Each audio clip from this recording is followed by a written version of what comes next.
Hello, my fellow geometers. I am here today to talk to you briefly about translations.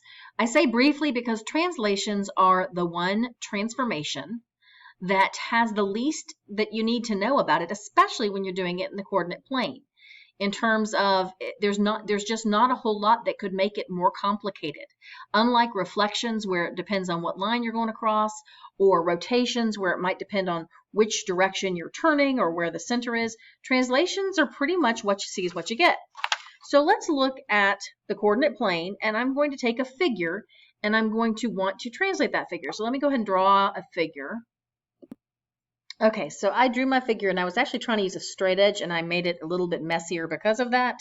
But freehanding actually works a little better for me sometimes. But let's suppose this is my figure, and I want to translate it.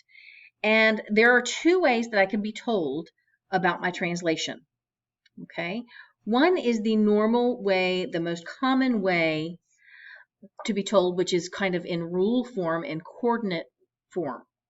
We talk about the coordinates. We give a rule for the coordinates, such as this. We tell what's going to happen to each coordinate, and we're telling exactly what's going to happen. There's no ambiguity. There's no confusion. We know what's going to happen to X. We know what's going to happen to Y. The first thing I want to point out to you about doing any transformation with a figure like this, as opposed to just a point, is that you shouldn't try to move it as a figure. If you're going to transform a figure, if you're asked to transform a whole figure, take it point by point. So I'm going to go ahead and I'm going to think about this is one point, this is one point, the vertices of this figure, the points, the corners. I'm going to do each of those kind of individually. Okay, now a couple of ways we could think of this. We could think of it visually, that if I do X plus 5, that means I'm moving in the positive direction 5, which means to the right. And if I do Y plus 3, that means I'm moving in the positive direction 3. For Y, positive is up. So this is the same as right 5, up 3. If this had been a negative, that would be left, because X, the negative direction is left, and for Y, the negative direction would be down. So I'm going to take each of my points, and I'm going to count right 5 and up 3 and put them in their new position. So 1, 2, 3, 4, 5, up 3, here's where it goes. Sometimes you have to be careful that you might want to make a dot here before you go up here. If you do that, make it a light dot so that you don't think that's your final destination. So this point, let's call it point A, ends up right here. That's point A prime now. And this point 1, 2, 3, 4, 5 goes up 1, 2, 3. I'm going to color coordinate and let that one be blue. And every single one, I'm going to go 1, 2, 3, 4, 5 to the right, and then up 2. So 1, 2, 3, 4, 5. I'm sorry, up 3.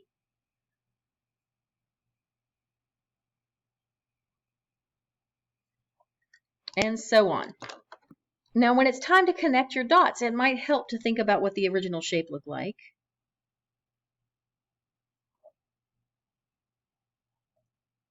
And here is my transformed figure. Okay. So now we took this information and we translated it in our minds to right 5 and up 3. Another way that you can be asked, another notation used for translations is called vector notation. Vector notation says exactly the same thing, but it's a little bit more of a simple look, and there's a little bit difference in notation. We're not going to use parentheses. We use these little things. It's almost like a sideways, almost like a less than symbol, and on the other side would be a greater than. We use those. And if it's positive 5 plus 5, we just write a positive 5. And if it's plus 3, we just write a plus or a positive 3. If it had been minus, we just would have put this as a negative. But this means go right 5 and up 3. So let's look at this in terms of another way I could do it is with coordinates. I could have taken my original points, like let's say point A here. It was at negative 3, negative 3.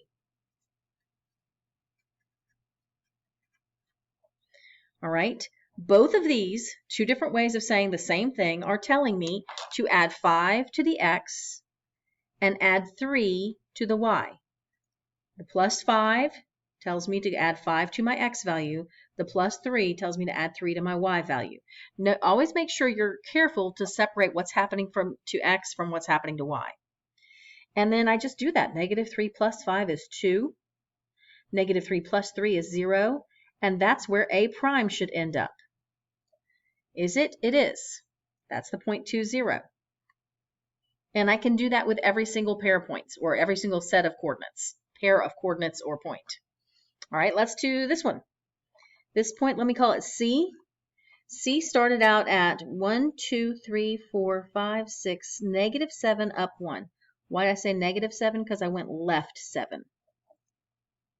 And then up 1, so this one's positive. Same translation. I wanted to add 5 to the x and add 3 to the y. So C prime is going to be at negative 7 plus 5 is negative 2. 1 plus 3 is 4. So that's where C prime should be.